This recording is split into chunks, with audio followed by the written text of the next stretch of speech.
के और लास्ट तक इसको कंप्लीट ही करवा देते हैं। ये पाठ का नाम क्या है?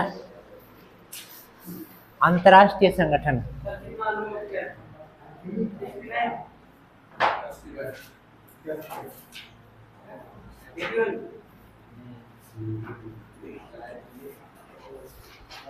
अंतर्राष्ट्रीय संगठन, ये पाठ का नाम अंतर्राष्ट्रीय संगठन। और इस पाठ के अंदर जो सबसे मेन चीज है जिसका जिक्र आएगा वो है संयुक्त राष्ट्र संघ का।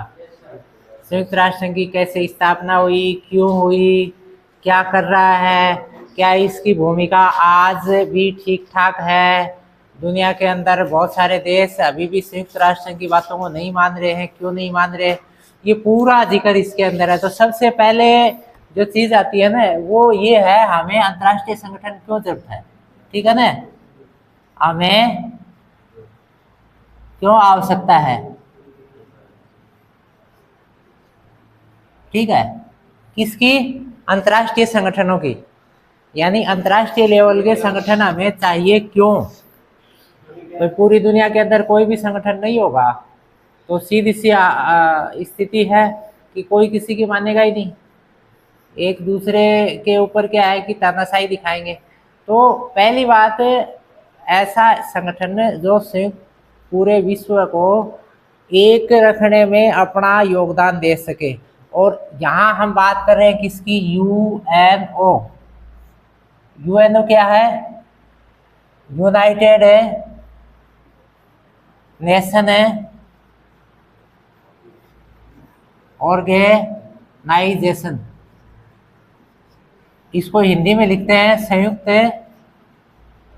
राष्ट्र संघ, और इसको यूएन ही लिखते हैं जैसे, है ना, यूएन। बहुत सारे नाम आएंगे जैसे यूएनएचसीआर है, अच्छा आपके यूएनआईडी है, ऐसे बहुत सारे सब संगठनों के पहले क्या है कि यूएन जुड़ जाएगा। ये जैसे आपके यूनेस्को, तो ये यूएन है। ठीक है ना, यूएन सबके नामों के साथ जुड़ेगा।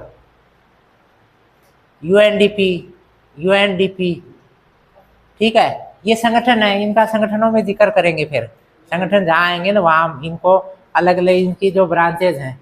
तो सबसे पहली जो चीज अपन ने देखी कि एक तो अंतर्राष्ट्रीय लेवल पे शांति और मानवता स्थापित करने के लिए हमको ऐसे संगठन चाहिए, पहली बात। अच्छा, इसके बारे में दो तीन व्यक्तियों ने अलग अलग बात करी। एक तो डेग हैमरशोल्ड का बयान आता है।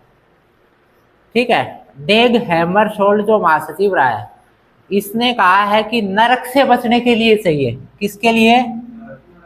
नरक से बचने के लिए। ठीक है, न कि स्वर्ग में ले जाने के लिए। भाई संयुक्त राष्ट्र संघ किसी को स्वर्ग में पहुंचा नहीं सकता है, लेकिन कम से कम नरक से तो मुक्ति दिला सकता है। जैसे बहुत सारे देशों के अंदर युद्ध चल रहे हैं अभी, जैसे ताजा ताजा कहाँ चल रहा है युद्ध? इजराइल और लेबनान, और इधर यूक्रेन और रशिया का चल रहा है। तो युद्ध क्षेत्रों की हालत क्या होती है? वहां पर जो बच्चे हैं, महिलाएं हैं, घायल हैं, उनको रेस्क्यू करना ये संयुक्त राष्ट्र संघ की संस्थाएं कर रही है। ठीक है, अच्छा, एक इंडिया का ही रहा है, अवर सचिव रहा है संयुक्त राष्ट्र संघ में, शशि थरूर। इसने कहा है कि सर कलम करने की बजाय सर खा लें। ये बड़ा खास बयान दिया है। सर कलम करने की बजाय सर खाएं।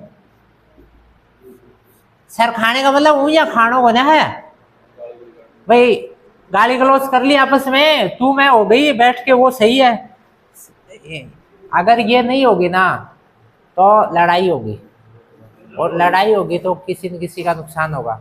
और सीधी सी बात आप देहात में भी देखते हो, अगर तू मैं होके और बात निपट जाती है तो बढ़िया है, नहीं लठ लेके आया तो बड़ो फैसला हुआ है। तो इसने सही कहा है। ये बड़े बड़े देश है ना, बड़े बड़े देश एक जगह बैठ के और क्या करते हैं, एक दूसरे को, वो उसको कुछ बोल दिया, वो उसको कुछ बोल दिया, ठीक है, इससे समाधान हो जाए। नहीं होता तो कम से कम एक दूसरे का सिर तो नहीं काटेंगे। ये खास बात कही है शशि थरूर ने। अच्छा, जैसे आपने अभी कोरोना में समझा होगा, अगर संयुक्त राष्ट्र संघ नहीं होता तो एक देश ने दवाई बना ली, दूसरे देश में कौन पहुंचाता? ठीक है ना। तो इस बीमारी बीमारी का पूरे विश्व के अंदर प्रचार प्रसार, भाई जैसे अमेरिका में या फिर चाइना में या इटली में कोई भी बीमारी ऐसी आई जो हो सकता है पूरे विश्व में फैल जाए, तो संयुक्त राष्ट्र संघ की संस्थाएं इसके लिए क्या है कि एक नोट जारी कर देते हैं कि भाई ऐसी बीमारी फैलने की संभावना है, आप सचेत रहें। भाई जैसे टिड्डी आई पाकिस्तान से, अभी 2-3 साल पहले आई थी, टिड्डी आई थी। तो अब ये समाचार है भाई पाकिस्तान न दे तो क्या ये मान्य चीज है? अगर ऐसी चीजें जो एक देश से दूसरे देश में फैल सकती है तो इनके एग्रीमेंट रहते हैं कि इनके समाचार देने पड़ेंगे। जैसे भारत में बाढ़ आई और वो बाढ़ धीरे धीरे पाकिस्तान की तरफ पहुंच गई, तो भारत समाचार तो करेगा पाकिस्तान को। ये सारे संयुक्त राष्ट्र संघ के अंदर समझौते हुए हैं, ठीक है। तो ये समझौते हैं। अच्छा, बीमारी है, टीकाकरण है, ग्लोबल वार्मिंग है, ठीक है। जैसे आपके तापक्रम बढ़ रहा है, एक देश ने तापक्रम बढ़ने के ऊपर ज्यादा भाई जोर लगाया है। अब जोर कैसे लगाया? जबरदस्ती नहीं लगाते हैं, वो अपनी सुख सुविधाएं बढ़ाते हैं, तो सीधी सी बात तापक्रम बढ़ेगा, ठीक है। जैसे मान लीजिए अमेरिका ने बहुत ज्यादा सुख सुविधाओं के उपभोग में, ज्यादा संसाधनों का उपभोग किया, तो वहां ग्लोबल वार्मिंग का असर पड़ोस के मेक्सिको भी होना है। तो मेक्सिको के लोगों का भी ये दायित्व है, यूनियनों का भी दायित्व है कि वो अमेरिका पे दबाव बनाए कि भाई आपकी वजह से हमारे नुकसान हो रही है, ठीक है। अच्छा, ये तो गए, हम किसकी बात कर रहे थे, क्यों चाहिए। अब हम बात कर रहे हैं कि ये बना कैसे है। संयुक्त राष्ट्र संघ जो है ना, इसकी स्थापना कब हुई है और स्थापना के चरण जो है ना, ये क्या क्या रहे हैं इसकी स्थापना, ठीक है। स्थापना में सबसे पहले अगर जिक्र करें, देखो पहला वर्ल्ड वार हुआ, ठीक है ना। पहला वर्ल्ड वार 1914 से लेकर 18 तक हुआ।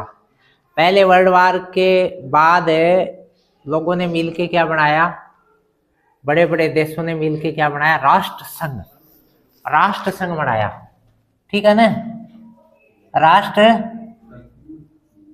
संयुक्त राष्ट्र संघ नहीं है, ओनली राष्ट्र संघ बनाया, लीग ऑफ नेशन। लेकिन फिर क्या हुआ, इसकी मानी नहीं और सेकेंड वर्ल्ड वार आ गया। इसकी मानी नहीं। सेकेंड वर्ल्ड वार जब चल रहा था तब बड़े बड़े देशों के नेताओं ने सोचा कि यार ये तो टेंशन हो जाएगी अगर आने वाले टाइम में भी अगर नहीं माने तो इसकी शुरुआत 1941 में रूजवेल्ट और चर्चिल ने 1941, रूजवेल्ट और चर्चिल, ये दो बंदे थे अमेरिका से, और फिर कहां से, थैंक यू बेटा, थैंक यू। अच्छा, तो ये रूजवेल्ट तो अमेरिका के राष्ट्रपति थे और चर्चिल इंग्लैंड के प्रधानमंत्री। इन्होंने मिलके 1941 में अटलांटिक चार्टर के ऊपर चर्चा करी। ये है अटलांटिक चार्टर, ठीक है, चार्टर। इन दोनों ने ऐसा मिलके और एक प्लान तैयार की कि पूरे दुनिया को एक संगठन में बांधे। इसको नाम दिया अटलांटिक चार्टर।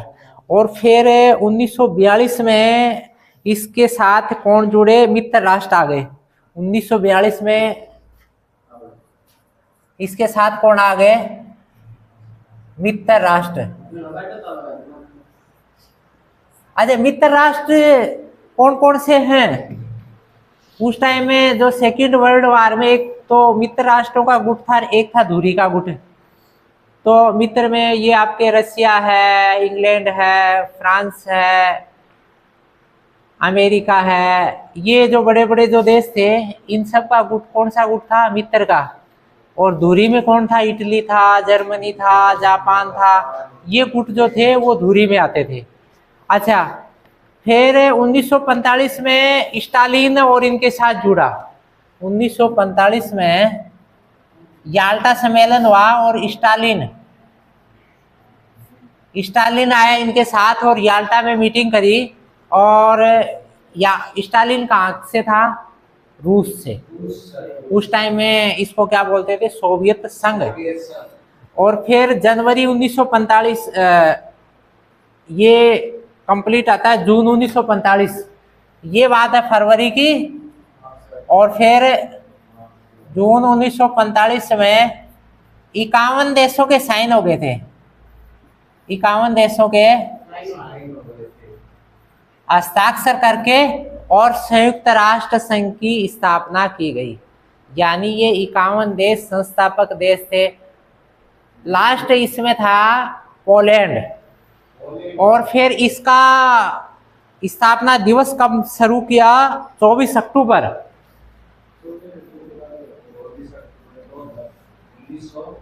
45।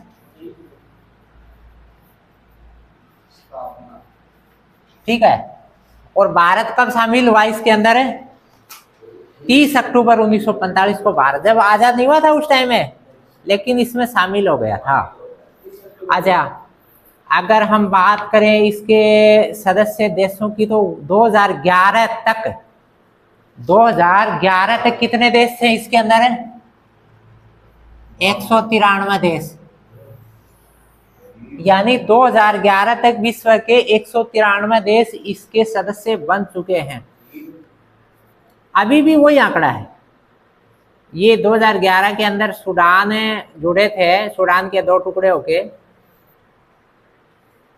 हम 100 अगर कोई पूछे कि विश्व में कितने देश हैं तो ये आंकड़ा ही फाइनल है, 193। इन देशों को ही संयुक्त राष्ट्र के द्वारा मान्यता है। अच्छा, इसकी डिजाइन देखें, इसकी संरचना देखें तो इसकी संरचना में देखो, ये 193 देश कहाँ बैठते हैं? आम सभा में। एक बार इसके सारे जो अंग हैं वो समझ लेते हैं। इसके अंग, ठीक है, इसके अंग कौन कौन से हैं? यानी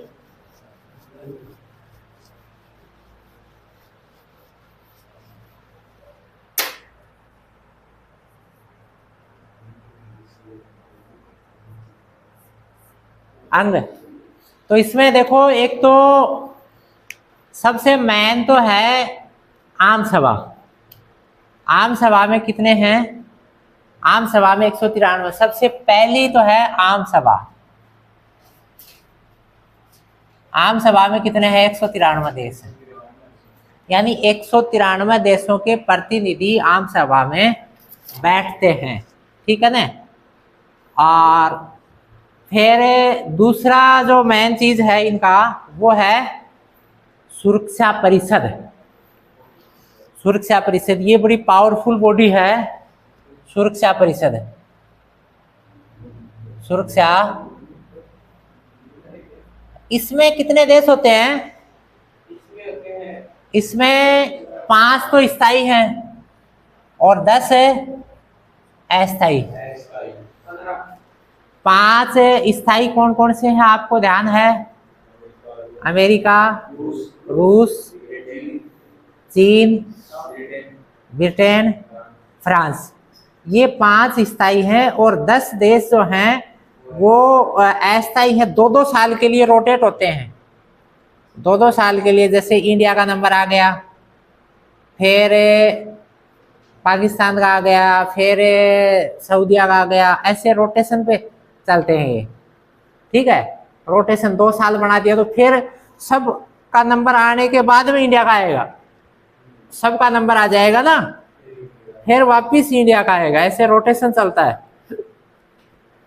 अच्छा, फिर है इसकी तीसरी मेन चीज है अंतर्राष्ट्रीय न्यायालय। अंतर्राष्ट्रीय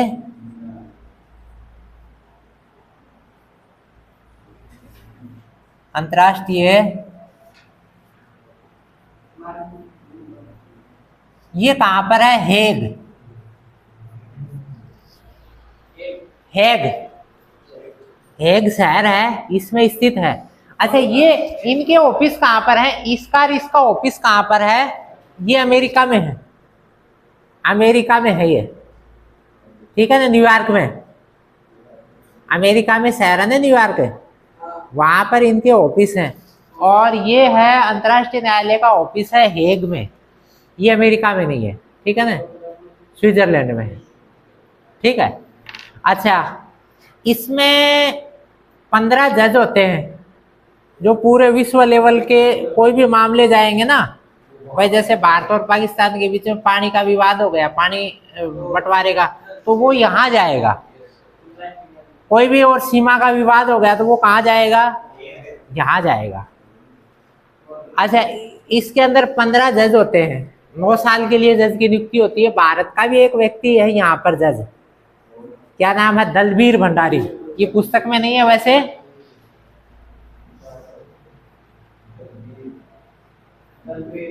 दलबीर भंडारी,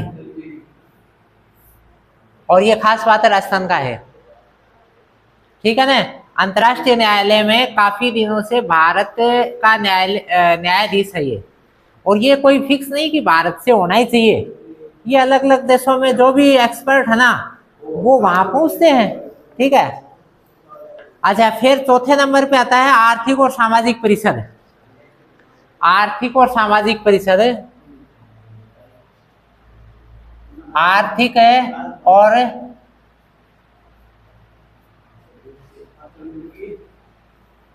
ठीक है, आर्थिक और सामाजिक परिषद ये कौन से मामले देखती है? आर्थिक और सामाजिक जो भी विकास के मुद्दे हैं या विवाद के मुद्दे हैं इनको देखती है। और ये देखो, इनके अंडर में एजेंसियां होती हैं, ये तो मूल अंग है, इनके नीचे और बहुत सारी एजेंसियां होती हैं। तो ये इसके अंदर 54 मेंबर होते हैं, 54 देश। देखो, ये 54 देश इन्हीं में से आएंगे, 193 में से ही 54 देश 3 साल के लिए नियुक्त होते हैं, ठीक है। 3 साल के लिए ये नियुक्त होते हैं,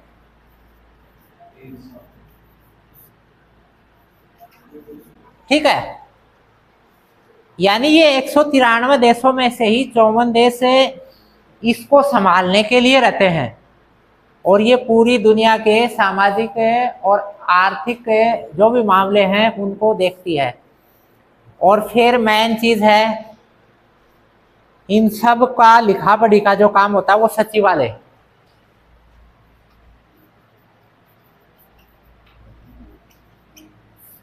सचिवालय। और ये जो कार्यालय है ये भी अमेरिका में है। और ज्यादातर कार्यालय अमेरिका में, सिर्फ एक न्यायालय बाहर है, बाकी सारे ही कार्यालय अमेरिका में है। ये सचिवालय है, इसके अंदर सारे सभी जो संस्थाएं हैं ना उनका सभी का कंट्रोल यहीं से होता है।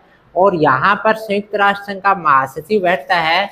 वर्तमान में इसका महासचिव कौन है? Antonio Guterres. एंटोनियो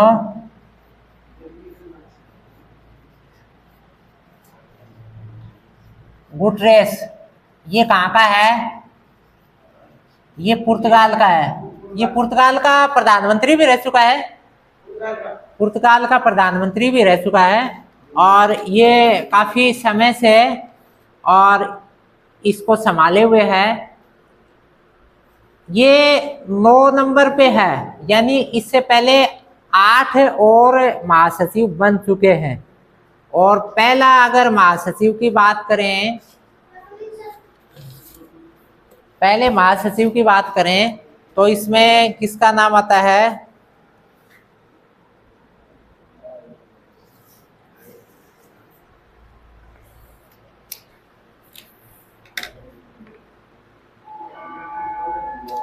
चलिए इसी में अपन कंटिन्यू ही रखेंगे इसको, ठीक है ना, ये पूरा ही करवा देंगे, ठीक इसको।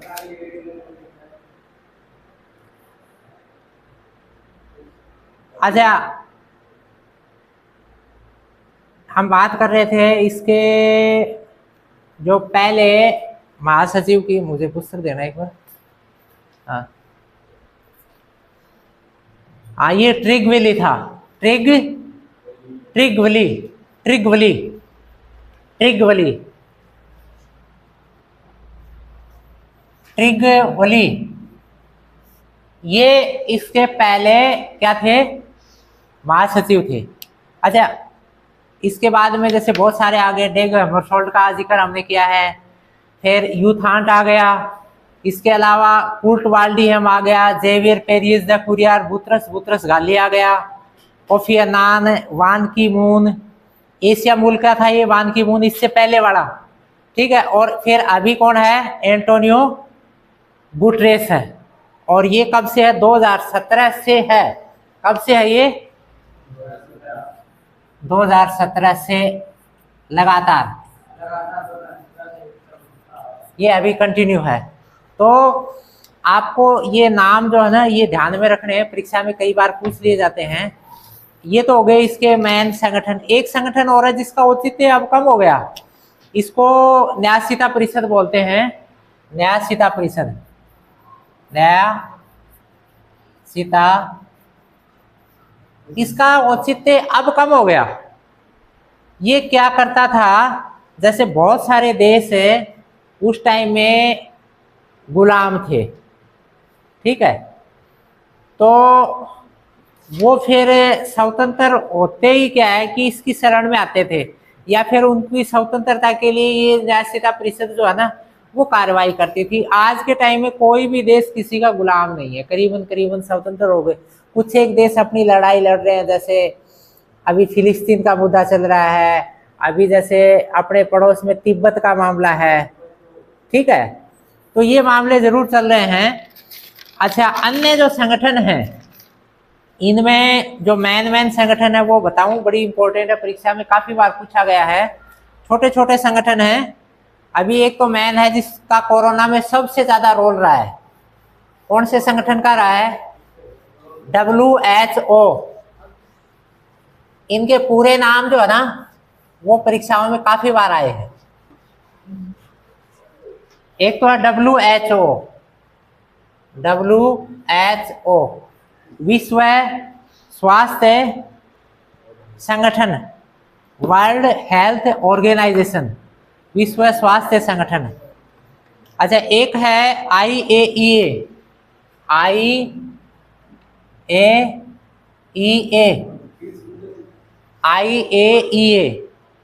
यह है अंतर्राष्ट्रीय लेवल पे जो एटॉमिक एनर्जी से रिलेटेड जितने भी तरह के नियम कानून है, वो यही international atomic energy agency, international atomic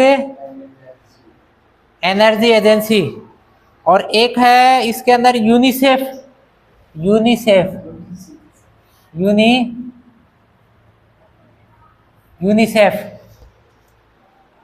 ठीक है। ये बच्चों से रिलेटेड जो भी काम है ना, वो इसके पास है। एक है बड़ा इंपॉर्टेंट है UNDP,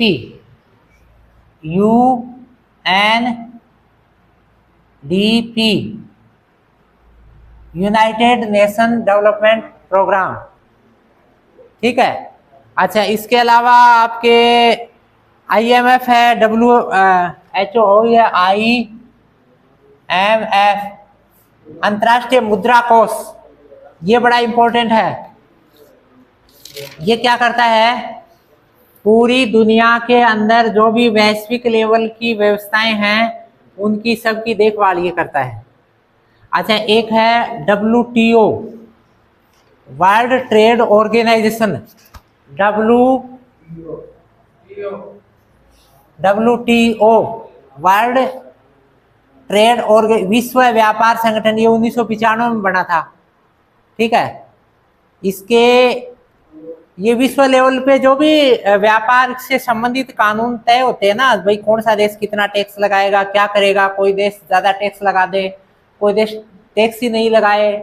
अब जैसे मान लीजिए ब्राजील के अंदर गेहूं ज्यादा पैदा, इतना ज्यादा गेहूं हो जाए और वहाँ के सरकार जो है ना अंतर्राष्ट्रीय लेवल पे भेजने लग जाए उसको इस तरह सस्ते रेटों पे, तो अपना यूक्रेन का पाकिस्तान का गेहूं कोई खरीदेगा ही नहीं।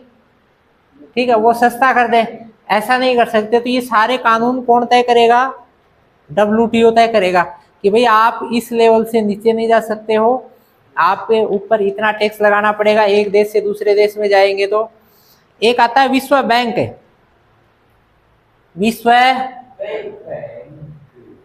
विश्व बैंक अंतर्राष्ट्रीय लेवल पे एक दूसरे देशों को मदद करने के लिए इसकी स्थापना की गई है विश्व लेवल पे।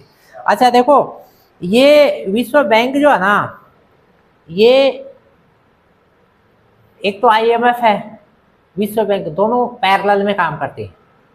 आपने 10वीं क्लास में पढ़ भी लिया है इनकी स्थापना से रिलेटेड सारी कहानी। तो ये दोनों पैरेलल काम करते हैं। विश्व बैंक भी लोन उपलब्ध करवाता है, IMF भी लोन उपलब्ध करवाता है। ठीक है, लेकिन IMF में क्या होता है कि कुछ एक देशों का रोल जो है ना, जैसे अमेरिका का कंट्रीब्यूशन है उसके अंदर है, वोटिंग के अंदर 16.52% है, चीन का 6.09% है, भारत का 2.6% है, रूस का 2.59% है। इसका मतलब चीन की अमेरिका की दादागिरी तो वहाँ IMF में चलती है। अमेरिका चाहता है उसी को लोन दिलाता है, किसी देश के बारे में भी सोचता है कि यार इसको लोन नहीं दिलाना, तो अमेरिका की चलती है उसके अंदर, क्योंकि उसके अंदर है, उसका जो कंट्रीब्यूशन है ना उसमें वो टॉप पे है। और IMF के अंदर इसने बताया कि 189 मेंबर हैं। कितने देश हैं? 189। तो सारे 193 उसके मेंबर नहीं थे, इसके अंदर कुछ एक देश बचे हुए थे। अच्छा, ये तो हो गया इनके संगठनों की बात है। अब हम बात करते हैं भाई UNO काम कर रहा है, दुनिया के अंदर सुधार के काम कर रहा है, शांति के काम कर रहा है, मानवता के काम कर रहा है, देशों के बीच में लड़ाई झगड़ा कम हो इसके लिए प्रयास कर रहा है, ये सारी चीज़ कर रहा है। तो इसका मतलब UNO ने पूरी दुनिया को क्या नरक से निकाल लिया? नरक से नहीं निकली दुनिया, अभी भी नरक में ही पड़ी है, बहुत सारे एरिया नरक में पड़े हैं। अपन तो उन देशों के बारे में समझते ही नहीं है क्योंकि उनका जिक्र आता ही नहीं है। लेकिन दुनिया के अंदर अभी आप देखो लेबनान में क्या हालत है, गाजा में क्या हालत है, इतनी बुरी हालत है गाजा के अंदर। गाजा पट्टी है जो फिलिस्तीन का पार्ट है, उसके अंदर कोई स्कूल नहीं बची, हॉस्पिटल भी खत्म हो गए, हॉस्पिटल भी नहीं बचे, हॉस्पिटल भी बमबारी में तबाह हो गए, कोई स्कूल नहीं है, बच्चे रोड पे हैं, ये हाल है। अब उनको रोटी कौन खिला रहा है? संयुक्त राष्ट्र संघ की एजेंसियां ही उनको रोटी खिला रही हैं। उनका सामान पहुंचाने के लिए भी वो कहते हैं कि साहब थोड़ी देर युद्ध विराम कर लीजिए, हम यहाँ इनको खाने का पैकेट वैकेट तो पहुंचा दें। ठीक है, ये स्थिति हो रही है। तो इसका मतलब दुनिया नरक से अभी मुक्त नहीं हुई है। तो संयुक्त राष्ट्र संघ में सुधार की जरूरत है। तो UNO में सुधार क्या चाहिए? UNO में सुधार, ठीक है। अब सुधार कैसे सुधार चाहिए? देखो, एक तो दो तरह के सुधारों की, एक तो है इसकी बनावट और एक है इसका काम करने का तरीका, यानी इसके न्यायाधिकार की समीक्षा और एक इसकी बनावट की समीक्षा। सबसे पहली बात हम करें इसकी ढांचागत और प्रक्रियागत सुधार की। ढांचागत और प्रक्रियागत।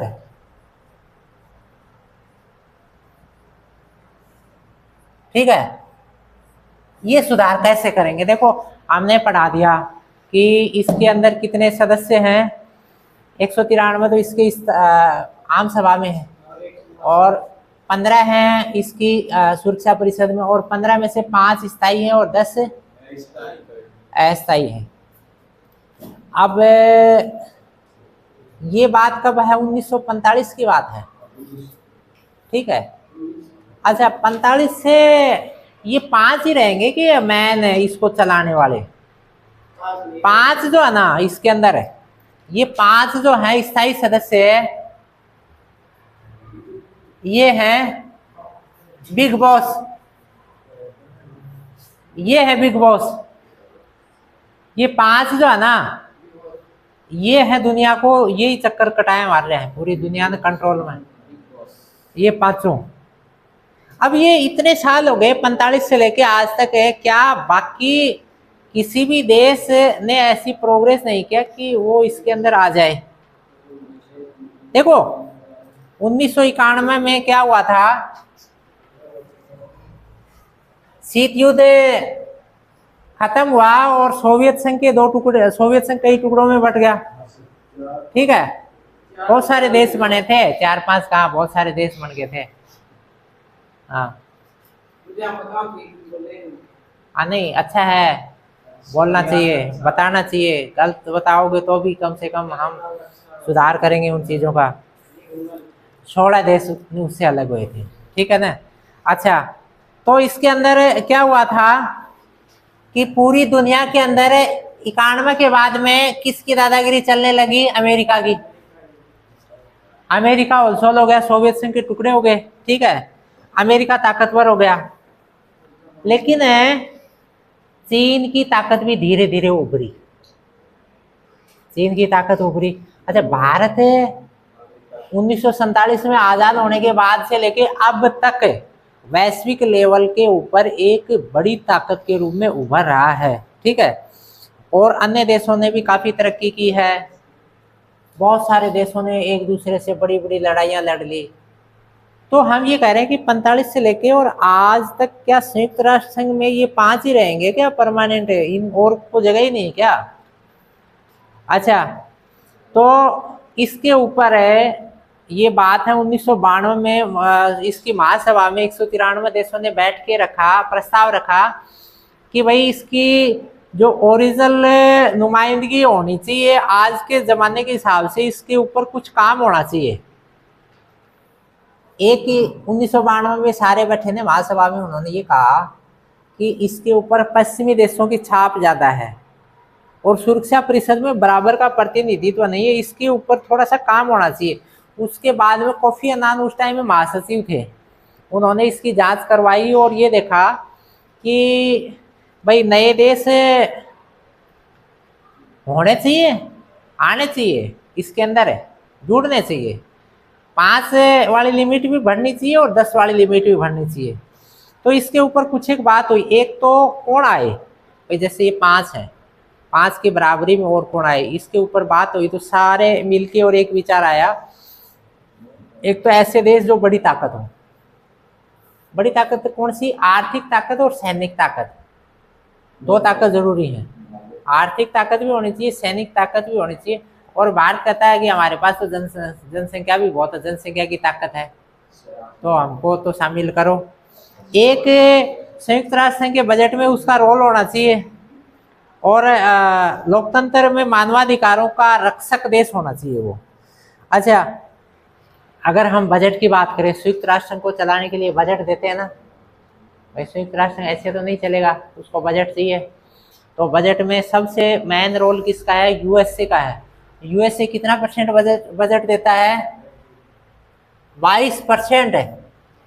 यानी संयुक्त राष्ट्र संघ को चलाने के लिए जो बजट मिलता है उस बजट का 22% अकेला अमेरिका, और भारत का नंबर आता है 0.8। ये 1 नंबर पे, ये 21वें नंबर पे। ध्यान देना, भारत बजट तो देता है भाई। देखो जैसे चंदा की बात करें, जैसे गांव में मेला भरता है और चीज हुई तो सबसे ज्यादा बजट देने वाला भाई दादागिरी करेगा। वही बात अमेरिका की हो रही है। संयुक्त राष्ट्र को चलाने के लिए सबसे ज्यादा बजट इसी का लगता है। 100 रुपये खर्च होते हैं तो 22 रुपया अकेला अमेरिका देता है, और भारत कितना देता है वहां पर? 8 पैसे। हाँ, 100 रुपया में से 8 ही पैसा बने हैं, 0.8% का। तो और फिर भी ये कह रहे हैं कि माने भी ले ले उनमें है। तो सीधी सी बात यह, वही ठगाए ठाकर बने को खर्चो करना पड़ेगा, बिना खर्चे कौन पूछेगो। तो वो स्थिति जो है ना। अच्छा, ये 5 देशों के पास वीटो पावर है। 5 के पास क्या है? ये कोई भी चीज को मना कर देते हैं, इनमें से कोई सा भी एक मना कर दिया तो वो चीज लागू नहीं होती है। ये वीटो पावर 5 के पास है, और ये कह रहे हैं मना तो दें कोई नहीं, लेकिन वीटो पावर कौन दें। अच्छा, अब आती है यहाँ पर जो मेन चीज है, भारत। ठीक है, भारत का। अच्छा, एक चीज और है, ये इसमें सब ऊपर नीचे बात होने के बाद में भी संयुक्त राष्ट्र संघ ने कहा कि ठीक है हमें कुछ करेंगे, और करने के ऊपर उन्होंने कुछ एक पॉइंट रखे। एक तो शांति आयोग बनाने की बात रखी उन्होंने। एक आया कि अगर ऐसा देश है जो एकदम फैल सिंह है, तो फैल वाले की जिम्मेवारी कौन ले? संयुक्त राष्ट्र संघ ले। अच्छा, एक चीज हो रही, मानवाधिकारों की रक्षा के लिए एक ऐसा आयोग बनना चाहिए जो पूरे दुनिया के अंदर मानवाधिकारों के ऊपर काम हो। अभी भी हो रहा है, ऐसा नहीं है। मानवाधिकार परिषद का आया। एक बात आई सहस्त्राब्दी विकास लक्ष्यों की, दुनिया के अंदर पूरी दुनिया के लक्ष्य तय कर दिए जाएंगे, भाई पूरी दुनिया के लक्ष्य इसके ऊपर काम होना है। इनको बोला MDG, मिलेनियम डेवलपमेंट गोल, सहस्त्राब्दी विकास लक्ष्य। एक आतंकवाद की निंदा तो हर कोई कर देगी, भाई आतंकवाद गलत है, ये है, लेकिन आतंकवाद को रोका कैसे जाए, इसके ऊपर पूरी दुनिया एक कैसे हो, इसके ऊपर संयुक्त राष्ट्र संघ सिर्फ आपको ज्ञान ही जा रहा है, बाकी ओरिजिनल में क्यों हो है। अच्छा, न्याय सीता परिषद को खत्म करने की बात होगी। अब हम बात करते हैं भारत का रोल क्या है। भारत, ठीक है, और इसके अंदर एक चीज, अच्छा वो न्यायाधिकार का भी हो गया था दूसरा मुद्दा, क्या है, ठीक है, कोई बात कौन, तो कई दिन से आया है भारत एवं UNO, ठीक है ना, भारत। अच्छा, UNO में ये 5 और 10 का जो स्ट्रक्चर है ना, सुरक्षा परिषद में, भारत क्या कह रहा है कि हमको ले लो। भारत क्या कह रहा है, हमको भी ले लो इसमें, दुनिया के अंदर हमारा भी होना चाहिए। कारण है, भारत ने क्या बताया, दावेदारी में क्या चीज बताई। एक तो हम बोले बड़ी जनसंख्या है, एक हमारे पास परमाणु बम भी है, एक हमारा पास बड़ा लोकतंत्र है, दुनिया का बड़ा लोकतंत्र है। हमारे यहाँ चुनाव हो कि प्रधानमंत्री राष्ट्रपति बनाते हैं, ऐसे गड़बड़ सड़बड़ नहीं है, सब बढ़िया काम है। एक इन्होंने कहा कि हम UNO के जो भी काम होते हैं ना, तो उनके हम भाग लेते हैं बड़ी ईमानदारी से। और एक हम ये कहते हैं कि हमारी यहाँ की आर्थिक ताकत है ना, वो भी धीरे, ये बात सही है, ये बात छोड़ा आना सही है कि हम धीरे धीरे आर्थिक ताकत बनते जा रहे हैं।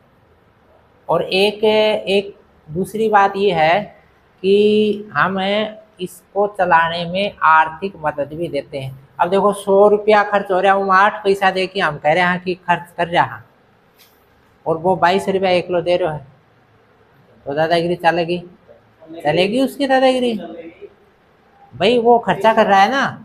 अच्छा, अब आप एक भी विचार करना, भारत की टांग खींचना पड़ोसी खींच रहा है। पाकिस्तान ये तो चाहेगा कि भारत परमानेंट मेंबर बन जाए, चीन भी नहीं बनने देगा, चीन अपने पड़ोस में, चीन परमानेंट मेंबर है। चीन चाहेगा क्या कि भारत परमानेंट मेंबर बन जाए, भविष्य में कोई गुंजाइश नहीं है भारत UNO का परमानेंट मेंबर बन जाए। और बनाने के लिए प्लान भी बना देंगे, 5 देश को वीटो पावर नहीं देंगे ये नए बनने वाले देश को, बगैर वीटो के बना लो। अच्छा, फिर भारत की दौड़ में कौन कौन है, ब्राजील है, ठीक है ना, अच्छा फिर जर्मनी है, जापान है, ठीक है ना, दक्षिणी अफ्रीका है। अच्छा, जापान और जर्मनी ये संयुक्त राष्ट्र संघ के स्थायी मेंबर नहीं है, ये सेकेंड वर्ल्ड वार में हारने वाले देशों में थे, इसीलिए इनको नहीं लिया स्थायी में। लेकिन इनकी इकोनॉमी, इनकी टेक्नोलॉजी अमेरिका से भी एडवांस है, जापान की टेक्नोलॉजी। अपने यहाँ जो भी काम, जैसे मान लीजिए अभी अपने वो मेट्रो रेल बनाने का काम शुरू कर रखा है इंडिया गवर्नमेंट ने, तो वो सारी टेक्नोलॉजी कहाँ से लाए अपन, जापान से लाए। तो बात भाई सीधी बात है, देसी भाषा में क्या कहना है कि भाई आपा बटोड़ा पे ही खड़ा है, दुनिया चांद पर पहुंच गई, वो स्थिति है। नहीं वो ना जा, लेकिन देसी भाषा में कहावत है। अच्छा, अब लास्ट में इस पाठ की बात है कि क्या ये दुनिया को कंट्रोल कर पाएगा। एक ध्रुव विश्व में यूएनओ। भाई दुनिया एक सेंटर है, सिंगल सेंटर है, एक सेंटर है। कौन सा सेंटर है? अमेरिका है। तो क्या ये अमेरिका के ऊपर कंट्रोल कर पाएगा यूएनओ? आने वाले समय में तो लगता नहीं है। कारण बहुत सारे हैं। देखो अमेरिका इसको चलाने में सबसे ज़्यादा बजट खर्च करता है। इसके सारे ज़्यादातर ऑफिस कहाँ पर हैं? अमेरिका में हैं। इसके सचिवालय के अंदर जो कर्मचारी हैं उनमें से ज़्यादातर कहाँ के हैं? अमेरिका के हैं। ठीक है ना, अमेरिका के हैं। अच्छा, वीटो पावर होने की वजह से क्या है कि अमेरिका ऐसा कोई भी काम नहीं होने देगा कि जो अमेरिका के हित में न हो। अच्छा, पहले सोवियत संघ था जो बराबर टक्कर लेता रहता था, सोवियत संघ बिखर गया। तो आने वाले लंबे समय तक एक चीज़ साफ लगती है कि अमेरिका संयुक्त राष्ट्र संघ पे कोई दबाव नहीं बना पाएगा। सिर्फ इतना जरूर दुनिया राजी हो ले कि संयुक्त राष्ट्र संघ में अमेरिका को लाके और उससे सवाल जवाब किए जा सकते हैं, लेकिन चलेगी उसी की। कम से कम यूएनओ इतना तो कर सकता है ना भाई। जैसे अमेरिका के अंदर मानवाधिकारों का हनन हुआ या अमेरिका ने कहीं पर मानवाधिकारों का हनन किया तो हम कहीं जाके बोल दें, वो जगह तो है संयुक्त राष्ट्र संघ। वो समस्या सुलझे या न सुलझे, वो अमेरिका को डांटे या न डांटे, लेकिन हम कम से कम शिकायत तो करने के लिए एक जगह तो मिली हुई है। इतना जरूर है, ये लंबे समय तक वन सेंटर्ड रहेगा, सिंगल सेंटर्ड रहेगा ये है। तो इससे रिलेटेड कोई भी आपकी क्यूरी है तो जरूर आप बताएं मुझे। संयुक्त राष्ट्र संघ का चैप्टर जो है ना परीक्षा के लिहाज से बहुत ही इम्पोर्टेंट है और इसके छोटे छोटे प्रश्न परीक्षा में आते रहते हैं। ये जैसे आपके नाम आ गए, इनके फुल फॉर्म आ गए, इसके उद्देश्य आ गए, भारत के साथ जो भारत की, जैसे मान लीजिए हमने बताया कि परमानेंट मेंबरशिप में कहाँ कहाँ दिक्कत आ रही है, भारत क्यों दावेदारी कर रहा है, संयुक्त इसको अमेरिका को रोक पाएगा या नहीं रोक पाएगा। तो वो सारी चीज़ें इसके अंदर हमने क्लियर करी, परीक्षा के अंदर भी इम्पोर्टेंट है। चलिए फिर कल अपन दूसरा पार्ट शुरू करेंगे।